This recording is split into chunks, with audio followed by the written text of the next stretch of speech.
एक जंगल में एक भेड़िया रहता था। वह बहुत ही धूर्त और चालाक स्वभाव का था। जंगल के सारे जानवर उसके व्यवहार को जानते थे। कोई भी जानवर उससे दोस्ती नहीं करना चाहता था। लेकिन जंगल में कोई भी नया जानवर रहने आता था तो वह दुष्ट भेड़िया अपनी मीठी मीठी बातों से बहकाकर दोस्ती कर लेता था। बाद में उन जानवरों के बच्चों को अपना भोजन बनाता था, जिसके कारण सभी जानवर उसके दुष्ट व्यवहार को जान गए थे। और कोई भी जब नया जानवर जंगल में आता था तो सभी पहले ही उसके बारे में बता देते थे, जिसके कारण अब सभी जानवर उस दुष्ट भेड़िए के चंगुल से बच जाते थे। समय बीतता गया।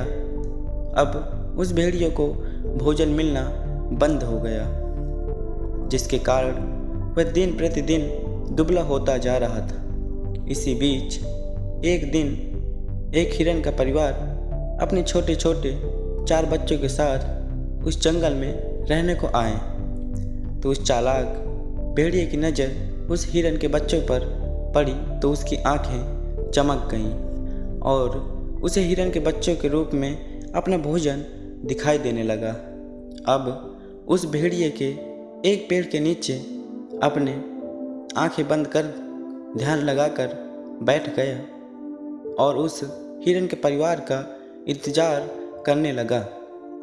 जब हिरन अपने बच्चों के साथ उसके पास आते दिखाई दिया तो वह भगवान का नाम जोर जोर से लेने लगा, जिसकी आवाज़ सुनकर उस हिरन के सारे बच्चे वहीं रुक गए।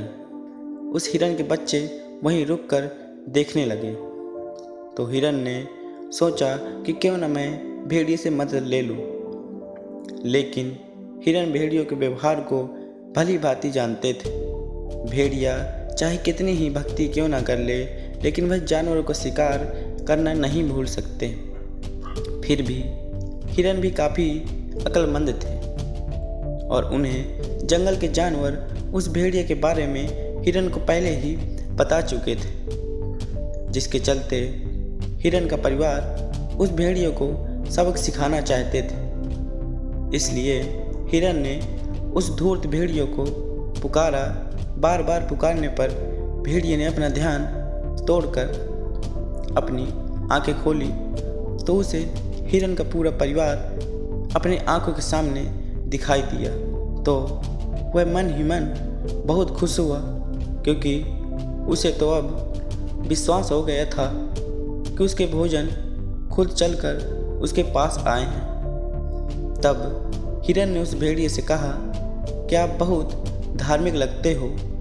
भेड़िए ने कहा, अब मेरी उम्र हो गई है, इसलिए मैं भगवान में अपना ध्यान लगाता हूँ, जिससे कि ज़िंदगी में किए सारे पाप धुल जाएं। लेकिन आप लोग कौन हो? लगता है इस जंगल में नए हो। तो तब हिरन ने अपने बारे में बता दिया और बोला कि हम यहाँ रहने आए हैं। और उसके बाद हिरन ने भेड़िए से रहने के लिए अच्छे जगह के बारे में पूछा। तो भेड़िए ने तुरंत अपने गुफा के पास ले गया और बोला, तो आप लोग चाहो तो यहाँ रह सकते हो। हिरन का परिवार उस गुफा में रहने को राजी हो गए। इसके बाद तो भेड़िया मौके के तलाश में रहने लगा कि कब हिरन अपने बच्चों से दूर हो और फिर वह हिरन के बच्चों को अपना भोजन बनाए। लेकिन हिरन अपने बच्चों को पहले से ही सचेत कर रखा था। एक दिन दोपहर में हिरन घास चरते चरते बहुत दूर निकल गया। तो मौके का फ़ायदा उठाते हुए भेड़िए ने हिरन के बच्चे के ऊपर हमला कर दिया। तो हिरन के बच्चे बड़ी चालाकी से उसके चंगुल से भाग निकले और वे जंगल में भागने लगे। तो भेड़िए ने उनका पीछा किया तो वे भागते भागते एक गहरे खाई की तरफ भागे। वे इतनी तेज़ी से छलांग मार रहे थे कि भेड़िए को भागते हुए वह गहरी खाई नहीं दिखाई दिया और उसी खाई में बहुत तेज़ी से गिर गया। खाई इतनी गहरी थी कि कोई भी अंदर नहीं जा सकता था। इसके बाद जंगल के सारे जानवर वहाँ इकट्ठा हो गए और सब भेड़िए के हालात पर हंस रहे थे। इतने में हिरन का परिवार भी वहाँ आ पहुँचा और सारी बातों का पता चला, लेकिन भेड़िए को अब अपनी गलती का एहसास हो रहा था। उसने सबसे विनती की कि उसे बचा लें, लेकिन कोई भी जानवर उन्हें बचाने को राजी नहीं हुआ। तो हिरन ने उस भेड़िए से कहा कि लोग तुम्हें सिर्फ एक ही शर्त पर बचा सकते हैं, जब तुम अपनी दुष्टता छोड़ दोगे और यहाँ से निकलने के बाद इस जंगल से चले जाओगे। तो भेड़िया उनकी बातों को मानने को तैयार हो गया। तो हिरन के कहने पर हाथियों ने अपनी सूंड की सहायता से पेड़ की टहनी तोड़कर खाई में डालने लगे, जिससे टहनी के सहारे भेड़िया ऊपर आ गया और फिर सबसे माफ़ी मांगकर जंगल छोड़कर वह हमेशा के लिए चला गया। अब पूरे जंगल में शांति का माहौल था।